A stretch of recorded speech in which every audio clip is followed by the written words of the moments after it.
సరే నెక్స్ట్ గ్రీన్లాండ్ను స్వాధీనం చేసుకుంటాం ఇప్పుడు కాకపోతే రేపైనా అది జరిగి తీరుతుంది. అమెరికా అధ్యక్షుడు డొనాల్డ్ ట్రంప్ రష్యా బెదిరింపులకు డెన్మార్క్ కౌంటర్ వేయలేకపోయిందని విమర్శ. 8 యుద్ధాలు ఆపినా నోబెల్ రాలేదని కామెంటు. పక్కనోళ్ళది గుంజుకుంటారు. నోబెల్ రాలేదట.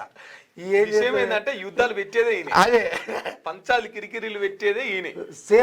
సేమ్ మన తెలంగాణ రాష్ట్రంలో కూడా కొంతమంది అదే పని చేస్తూ ఉంటారు. పంచాయతీలు పెడతా ఉంటారు, లేవనెత్తుతూ ఉంటారు, మళ్ళీ వాళ్ళని సర్దుమణిగేలా చేస్తూ ఉంటారు. ఇది జనాలకు అర్థమైతే చాలు. ఇక నేను ఎవరు ఏంది విశ్లేషించాల్సిన అవసరం లేదు. వీళ్ళే పంచాయతీలను క్రియేట్ చేస్తారు, మళ్ళీ పంచాయతీలను సర్దుమణిగేలా చేస్తారు.